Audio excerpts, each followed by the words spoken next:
안녕하세요. 금지 옥엽으로 키운 하나밖에 없는 딸을 잃고 죽지 못해 살아온 69살 먹은 할머니입니다. 저는 같이 공장에 다니던 친한 언니의 주선으로 남편을 만나고 19살에 식을 올렸습니다. 남편도 공장에서 일하는 사람이었는데 조용하고 무뚝뚝하지만 그래도 성실하고 다부진 면이 있어서 의지하며 살았었네요. 저에게도 나이 차이가 많이 나는 친오빠가 있기는 했지만 저희 오빠는 제가 어렸을 때 바다로 가 뱃사람이 되어 마주친 적이 별로 없어요. 아버지는 제가 어릴 적에 일찍 돌아가셨고요. 그렇다 보니 큰오빠가 생계를 책임지겠다고 그렇게 집을 나서게 된 거죠. 저희 어머니도 큰오빠가 바다로 가겠다고 했을 때 처음에는 난리 하셨어요. 하지만 늙으신 어머니의 딸린 동생들 생각하면 오빠도 어쩔 수 없었겠죠. 그래서 막내였던 저는 아버지에 대한 기억도 오빠에 대한 기억도 별로 없습니다. 그렇다 보니 남자가 어떤지 연애가 뭔지도 잘 몰랐고요. 남편도 숙맥이었죠. 그때는요. 뭐 그때는 다 숙맥이지 않았냐고 하시는데 그래도 그때도 나름 잘 나가고 인기 많은 사람들이 있긴 있었거든요. 그런데 저나 제 남편이나 그런 부류는 아니었죠. 오죽하면 공장에서 언니가 이렇게 말하면서 엮어줬다니까요. 둘이 성격도 비슷하니 잘 어울릴 것 같아. 둘이 만나봐. 이랬다니까요. 남편이나 저나 거의 등 떠밀리다시피 만나게 되었고 남녀가 만나다 보면 결혼하는 건가 보다 하는 생각에 자연스레 결혼하게 되었죠. 워낙에 말수가 없던 사람이라 집안이 어떤지도 모르고 결혼했어요. 그런데 결혼하고 나서야 알았죠. 어떤 사람이었는지를요. 남편의 집안은 아들이 귀한 집안이었는데 시어머니가 특히 아들을 그렇게 바라셨어요. 그런데 제가 결혼한 지 얼마 되지 않았는데 바로 임신을 하니까 시댁에서 거의 경사가 났다는 식으로 반겨주셨고 정말 잘 챙겨주셨어요. 임산부는 움직이는 거 아니다. 가만히 앉아 있거라. 애 나오면 그때 우리가 시키마. 하시면서 부엌에는 얼씬도 못하게 하셨죠. 그런데 출산을 하자마자 시댁 식구들의 태도가 싹 바뀌었습니다. 왜냐하면 제가 딸을 낳았거든요. 여자가 몸 관리를 못해서 딸을 낳았다느니 살림을 못하면 애라도 잘 낳아야 되는데 꼬락서니 보아하니 답답하게 생겼다느니 귀한 아들 잘못 장가 보냈으니 니네 집에서 시댁에 돈 좀 보내라고 그거라도 받아야 속이 덜 뒤집어지겠다느니 생전 듣도 보도 못한 온갖 구박을 겪었습니다. 그런데 더 힘들었던 건 남편의 태도였어요. 남편은 시댁의 논리에 세뇌를 당해서 저는 이미 못되고 못나고 무능력한 사람이 되어 있었죠. 남편은 점점 저를 멀리하고 어느 순간부터는 거들떠도 안 봤어요. 공장은 낮 시간조, 밤 시간조 이렇게 두 개의 조가 번갈아 가면서 돌아가는 구조였는데 저는 아이를 낳고는 일을 그만두었어요.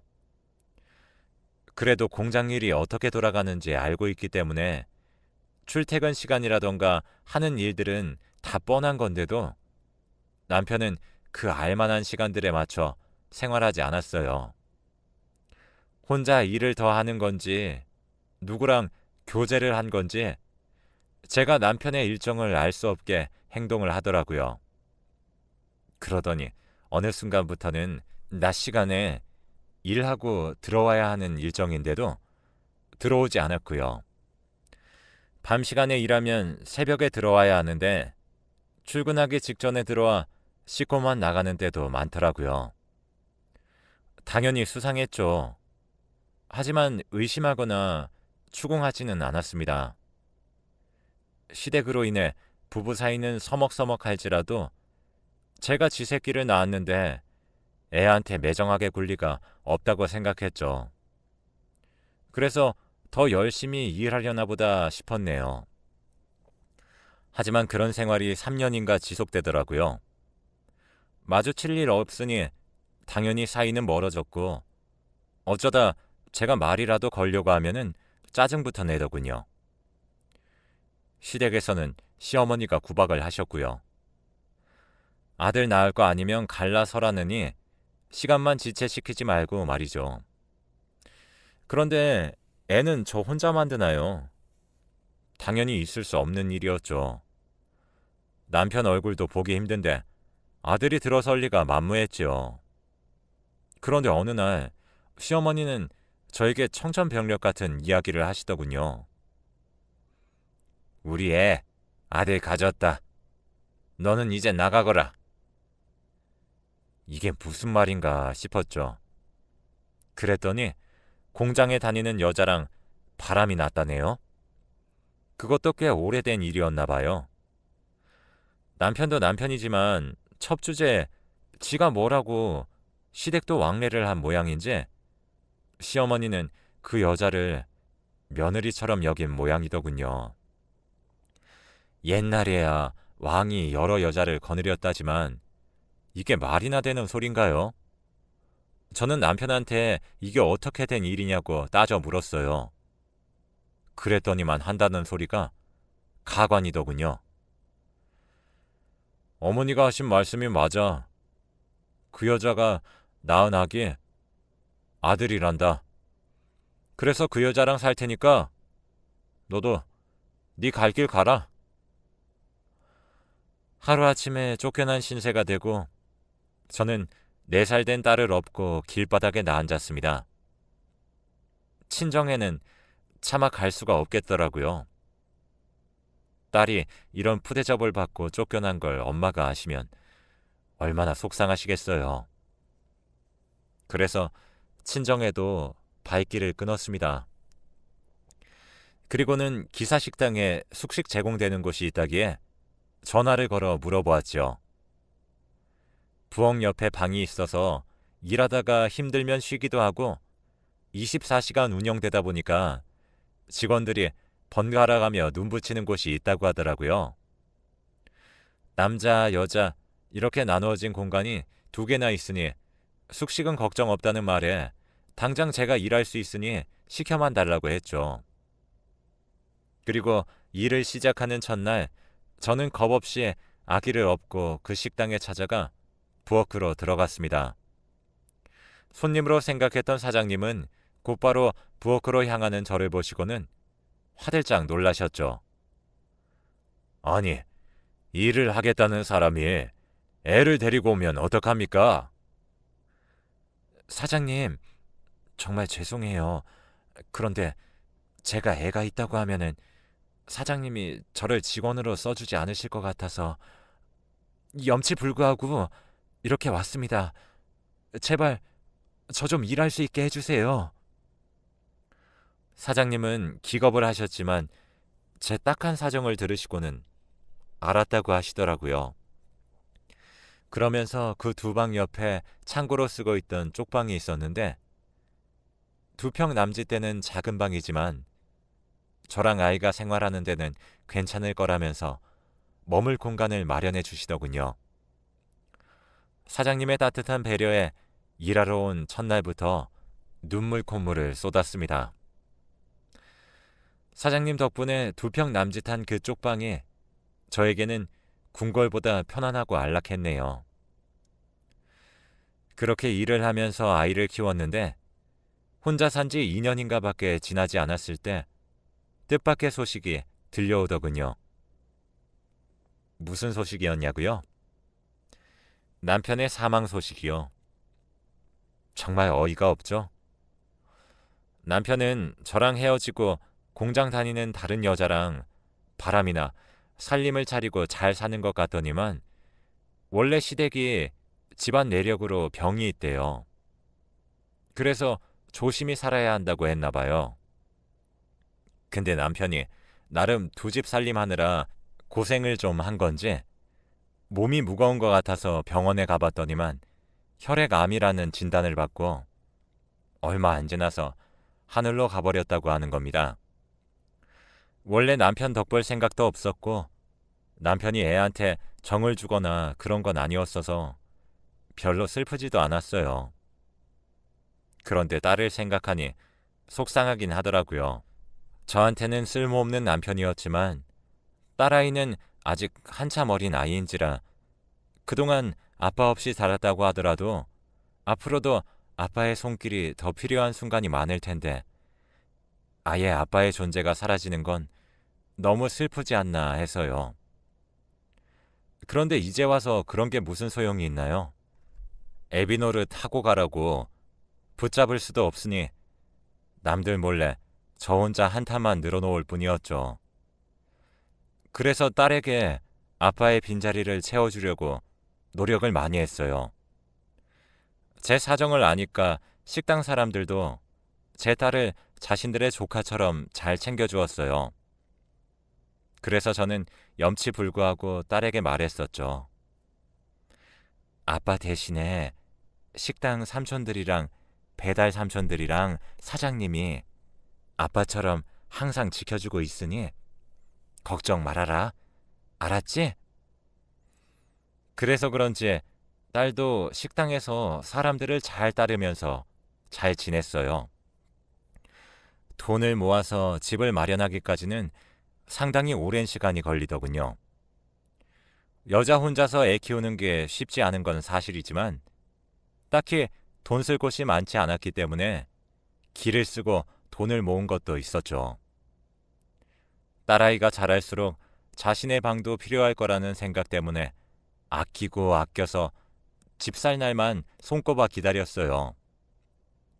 그때는 요즘처럼 애를 맡길 곳도 없으니까 저는 가게에서 모든 걸 해결했죠. 다행히 같이 일하는 사람들이 저 대신 번갈아 애랑 놀아주고 이것저것 공부도 시켜주고 그랬네요. 그렇게 애가 중학교 2학년인가까지 꽤 오랜 시간을 식당 쪽방에서 살았습니다. 그리고는 방 2개 딸린 집을 사서 이사를 했네요. 이사를 해도 저는 그 식당에서 계속 일을 했죠. 사장님은 제가 쪽방에서 살다가 나가는 게 좋은 일이긴 한데 그래도 멀리 보낸다고 생각하니 아쉽다고 하시더군요. 그러면서 이사 선물로 이삿짐 센터 비용과 여러 가지 살림살이를 보태주셨습니다. 딸아이는 공부를 엄청 잘하거나 뭔가 눈에 띄는 소질이 드러나거나 한 건 아니었지만은 그래도 특별한 말썽 없이 잘 컸어요. 별 투정도 없길래 사춘기도 없나 보다 했죠. 제겐 착하고 예쁘고 속도 안 썩이는 귀한 딸이었어요. 그런데 그렇게 착하고 예쁘기만 하던 딸아가는 고등학교를 졸업하자마자 결혼을 하겠다고 청천벽력 같은 말을 꺼내더군요. 처음으로 딸아이에게 크게 화를 냈네요. 그랬더니 딸이 그러더라고요. 왜 내 인생을 엄마 마음대로 하려고 해? 엄마가 고생하면서 살았으니까 넌 고생시키지 않으려고 하는 거야. 엄마가 고생했다고 해서 나도 고생할 거라는 것은 완전히 엄마 생각이잖아. 내가 잘 살 수도 있잖아. 결혼은 정말 신중해야 하는 거야. 아빠가 그러지만 않았어도 네가 그렇게 힘들게 자라지 않았을 거니까. 오히려 엄마의 그런 생각이 나를 더 힘들게 했을 거라는 생각은 안 해? 저는 처음으로 딸아이의 의견을 반대했습니다. 아무리 그래도 졸업하자마자 결혼을 하는 건 결혼에 성공할 확률보다 실패할 확률이 더 크다고 생각했어요. 어리니까 감정적일 수 있다고 생각했으니까요. 게다가 딸이 결혼하겠다고 하는 남자도 딸과 동갑이었으니 둘 다 20살인 거였죠. 둘 다 어리고 아직 경제적인 능력도 없는데 무턱대고 허락해달라고 하니 저는 답답한 노릇이었죠. 물론 그 남자의 부모도 마찬가지였겠죠. 처음엔 저도 고민을 많이 했어요. 그래도 애가 그렇게 좋다는데 어른들끼리 만나서 이야기나 해봐야 하지 않을까, 뭐 이런 생각이요. 그런데 한편으로는 그런 생각이 들더라고요. 부모들끼리 만나서 상의하겠다는 것 자체가 어느 정도 해결 방안을 찾아보자는 것인데, 그럼 애들 입장에서는 같이 극복해 나가자는 긍정적인 의사로 받아들일 수 있겠구나, 그런 생각을 하니 그 남자의 부모 얼굴을 보면 안 되겠다는 생각이 들더라고요. 그리고 저에게 먼저 연락이 오거나 한 것도 아니었고요. 그래서 끝까지 안 된다고 말했죠. 그런데 딸은 제가 반대한다는 이유로 저와 거리를 두려고 했어요. 방 안에서 나오지 않으려고 하더라고요. 잘 설명하려고 했지만 딸아이는 제 말을 들으려고조차 하지 않았고, 저와 생활 패턴을 반대로 하는 등 저와는 전혀 마주치지 않으려 했습니다. 제가 식당에 아침 근무를 하러 나갔다가 저녁 때쯤 들어오면 딸은 제가 집에 오자마자 밖으로 나갔습니다. 밤에 나갔다가 새벽에도 들어오지 않았고, 어디서 밤을 꼬박 새우다 오는 건지 아침에 제가 출근하러 나가면 그제서야 들어오더라고요. 정말 미칠 노릇이었죠. 남편과 이혼했을 때보다 딸과 그렇게 지내는 시간이 더 힘들었을 정도니까요. 폭삭 늙는다는 느낌이 뭔지 정말 확실히 알겠더군요. 그렇게 3년을 딸과 말도 안 하고 지냈습니다. 그런데 어느 식당으로 건장한 청년이 들어오더라고요. 정중하게 저를 찾으면서 인사드리고 싶다고 하더라고요.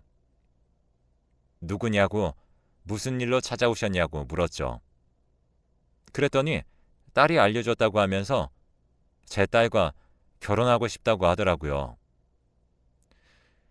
그 남자는 무슨 일을 하고 있고 어떻게 살아왔는지 차분하게 설명해 주더군요. 그 남자는 조그마한 가게를 운영하고 있는 사람이었는데 딸아이와는 13살이나 차이가 난다고 했습니다. 나이가 어린 남자와 20살이 되자마자 결혼을 하겠다고 했던 것도 싫었지만 이번엔 나이가 많은 남자와 결혼을 하겠다고 하니 그것도 마음에 걸리더군요. 그런데 그것보다 더 마음에 걸렸던 건 그 남자의 성장 환경이었습니다. 그 남자는 자신이 고아라고 하더군요.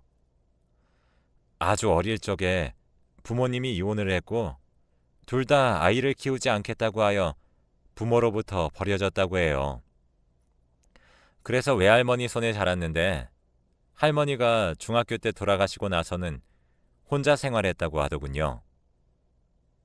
사연을 듣고 보니 이 남자도 안쓰럽긴 한데 그래도 부모도 없는 사람과 결혼을 시킬 생각을 하니까 그것도 또 갑갑하더군요. 저도 형편이 여유로운 편은 아니니까요. 그래도 저는 허락해 주었습니다. 많은 이야기를 나눈 건 아니었지만 그래도 저도 나름 나이를 먹고 사회생활을 하다 보니까 사람을 보는 눈이라는 게 생겨나잖아요. 그런데 그 사위가 될 사람은 저에게 싹싹하게 굴거나 하는 것은 아니더라도 제 딸을 고생시킬 것 같지는 않더라고요. 그래서 예비 사위에게 말했습니다. 자네가 오랜 시간 동안 고아로 자라서 힘들었겠지만 앞으로는 내가 자네의 마음의 짐도 좀 덜어줄 테니 부담 갖지 말고 한 식구가 되어봅시다. 그렇게 결혼을 허락하니 딸도 다시 돌아왔습니다. 그동안 속 썩여서 미안하다고 하면서 저를 부둥켜 안고 울더군요. 딸이 다가오니까 그동안 속상했던 일도 마음이 많이 풀렸고 딸을 이해하려는 노력도 생기게 되더라고요. 그렇게 결혼식을 준비했고 신혼집을 알아보고 있는데 예비 사위가 그래도 나이가 있어서 준비를 잘 해놓은 모양이더라고요. 본인 명의로 된 집이 있으니 집은 걱정 안 하셔도 된다고 하더군요. 그나마 한시름 덜었네요. 딸의 결혼식을 마치고 딸과 사위는 신혼여행을 갔습니다. 딸을 보내놓고 혼자 덩그러니 집에 있는데 기분이 이상하더라고요. 결혼식 날만 해도 괜찮았는데 갑자기 뭐랄까 마음 한켠이 텅 빈 느낌이더라고요. 신혼여행을 갔다가 집으로 오는 것이 아니니 이제 딸이 쓰던 작은 방은 비어있게 되겠구나. 이런 생각에 괜히 눈물이 나오는 거 있죠? 아무튼 그렇게 둘을 보내놓고 저는 혼자 씩씩하게 잘 생활했습니다. 가끔 외롭고 힘들 때면 가게 쪽방에서 자고 오긴 했지만요. 그런데 이런 제가 외로워 보였는지 딸은 제게 선물이 있다며 이야기를 꺼내더군요.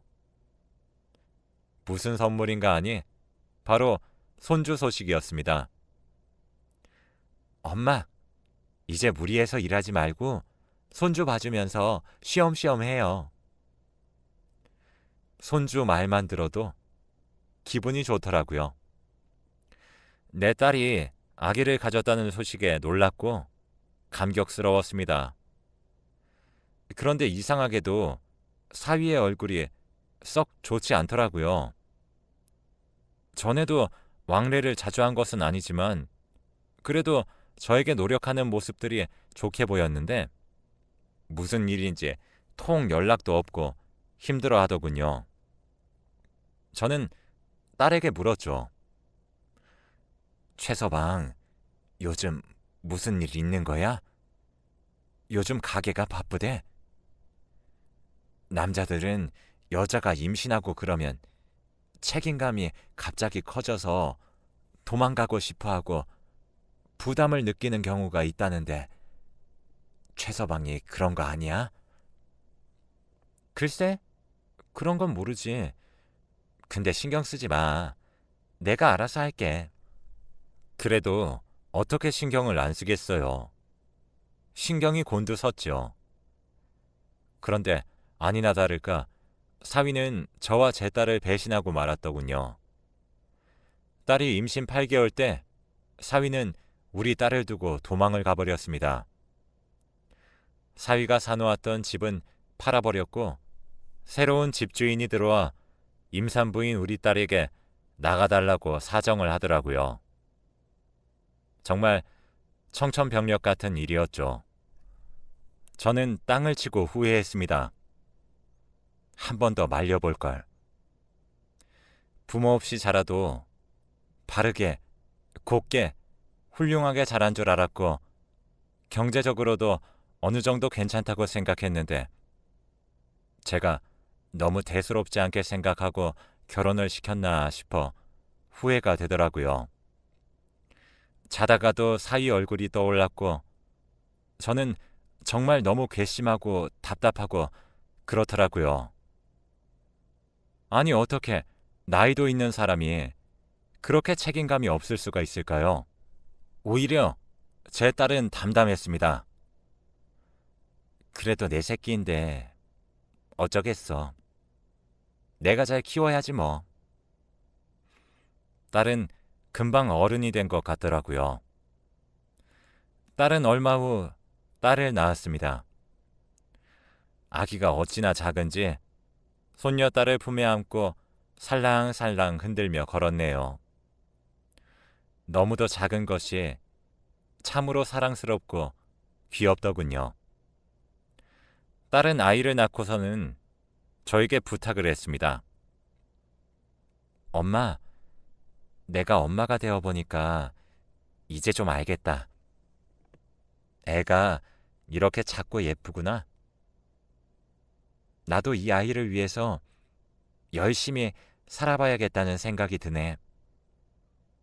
엄마, 나 이래서 돈 벌어서 엄마처럼 내 힘으로 내 딸을 키우고 싶어. 엄마가 옆에서 좀 도와줄 수 있지? 아무렴 그렇고 말고 걱정하지 말고 지금은 일할 생각보다는 몸조리에 신경 써야 할 때야. 지금 관리를 잘해야 건강하게 일할 힘도 생기는 거야. 하지만 딸은 뭐가 그리 급했는지 저에게 갓난쟁이 딸을 맡겨놓고 세상을 떠나고야 말았습니다. 애 낳고 출혈이 심해서 어지럽다고 했는데 몇 번 위험한 순간이 오더라고요.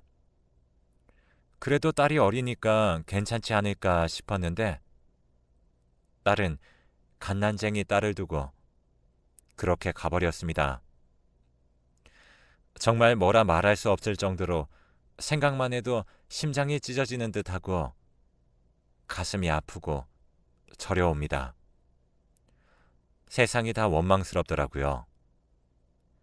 왜 나한테만 이런 시련이 닥치는 건가? 내가 죽어야 이런 몹쓸 꼴을 안 보는데 왜 나는 아직까지 살아있고 신은 왜 내 딸을 데려갔을까? 너무나도 세상이 원망스럽더라고요. 그리고 딸을 이렇게 만든 사위가 너무 원망스러웠습니다.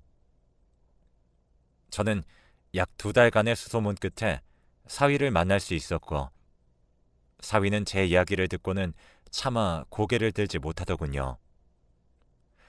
저는 손녀딸을 건네며 그래도 아빠이니 안아보라고 했습니다.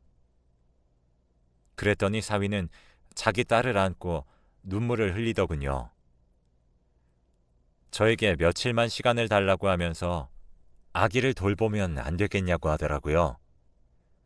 피부치니까 당연히 그래도 된다고 했죠. 저는 사위가 손녀딸을 키운다고 할 줄 알았어요. 그런데 며칠 돌보더니 연락이 왔습니다. 아기를 데리고 가달라고요. 역시 매정하고 무책임한 사람이구나 싶었죠. 막상 혼자 키우려니까 자신이 없었는지 제가 아이를 건네받자마자 뒤도 안 돌아보고 가더라고요. 기가 막혔습니다. 그런데 얼마 후에 사위가 돈을 보내오더군요. 형편이 어려우실 텐데 이렇게밖에 도움을 못 드려 죄송합니다. 이렇게 메모를 담았어요. 기가 막혔지만 일단 애를 키우려면 돈이 필요하니 저는 군말 없이 그 돈을 받았습니다.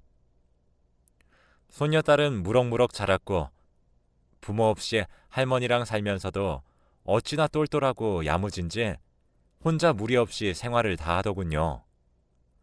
밥도 골고루 잘 먹고 책도 잘 읽고 엄청 기특하게 자랐습니다. 제 딸보다도 더 똑똑하고 야무져서 신기하더라고요. 그리고 어느덧 22살이 되어 간호사를 준비하며 간호대학에 다니고 있습니다. 공부하면서도 아르바이트를 꾸준히 하는데 저는 손녀딸이 안쓰러워서 돈 벌지 말고 공부나 열심히 하라고 한답니다. 그럴 때마다 손녀는 입을 삐죽거리면서 투덜대곤 하죠. 자기가 돈 벌어서 할머니 맛있는 거 사주고 할머니랑 나들이 가는 게 낙이니까 자꾸 못하게 하지 말라면서요. 조그만 게 웃기죠? 이렇게 행복하게 둘이 살고 있었는데 22년 만에 잊고 있던 얼굴이 제 앞에 나타났습니다. 그건 바로 임신한 딸을 두고 도망가버린 사위였습니다. 자네가 여기는 어떻게 왔는가? 저는 퉁명스럽게 말했습니다. 그날로 영영 안 볼 거라고만 생각했는데 이제 힘들게 애 다 키워놨더니 데려가려고 하는 건가 싶어서 피가 거꾸로 솟는 기분이더군요. 그런데 사위는 가지고 온 서류들을 하나하나 꺼내놓으며 충격적인 진실을 이야기하더군요. 장모님, 지금부터 제가 하는 말을 잘 들으셔야 합니다. 사위의 표정은 사뭇 진지했습니다. 무슨 말을 하려고 그러는지 덜컥 겁이 나더군요. 장모님, 사실 그 아이는 제 딸이 아닙니다. 사위는 친자 확인 서류를 보여주며 이야기하더군요. 저는 이게 도통 무슨 소리인지 못 알아듣겠더라고요. 그러자 사진들을 꺼내놓더군요. 딸이 환하게 웃고 있는 사진들이었는데 딸이 사랑 가득한 눈으로 바라보고 있는 사람은 사위가 아니라 다른 남자였습니다. 얼핏 보니 익숙한 얼굴이더군요. 딸이 20살 때부터 결혼하겠다고 난리를 쳤던 바로 그 남자였습니다. 갑자기 손이 부들부들 떨리더군요. 사위는 말을 이어갔습니다. 얼마 전에 딸아이 아빠가 사망했습니다. 유산 상속을 일부 받을 수 있을 것이니까 찾아가 보시기 바랍니다. 사위의 얼굴은 무척이나 일그러져 있더군요. 제 딸은 사위를 만나기 이전부터 계속 그 남자와 교제를 해왔었는데 사위를 만나면서도 그 관계를 이어가고 있었던 거였다는 사위의 말에 저는 무척이나 혼란스러웠습니다. 도대체 무슨 생각으로 아이를 낳으려고 했었던 건지, 이미 이 세상에 없는 딸의 생각을 제가 알 수는 없지만 사위 볼 면목이 없더라고요. 사위가 그동안 얼마나 힘들었을지 감히 상상조차 어려웠습니다. 장모님, 제게 친어머니처럼 따뜻하게 대해주셨는데 제가 견딜 수 없다는 이유로 장모님에게까지 크나큰 상처를 드려 죄송합니다. 저를 용서하지 않으셔도 됩니다. 사위는 울면서 어렵게 말을 이어가더군요. 아내의 불륜남이 죽을 때까지 딸의 존재를 모르게 하는 게 최고의 복수라고 생각하면서 살아왔다고요. 그런데 이제는 다 끝났다고 하면서 힘없이 자리에서 일어나 나가버리더군요. 저는 뛰어가 사위의 손을 잡으며 말했습니다. 자네, 나는 어리석게도 그동안 자네를 원망하며 살았네. 네, 자네를 용서하겠네. 아니지, 자네는 잘못이 없네. 다 내 잘못이네. 내가 자식을 잘못 키웠으니 내 딸을 용서해 주게나. 사위는 고개를 떨구며 가버렸습니다. 저는 사위에게 용서를 받지 못한 죄책감에 하루하루가 가시밭길이네요. 사실 이 자리를 빌려서 이렇게라도 용서를 받고 싶은 마음입니다.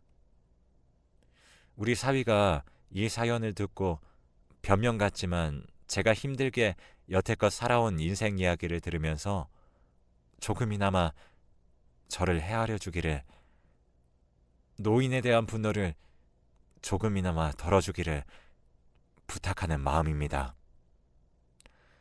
긴 이야기 들어주셔서 감사합니다.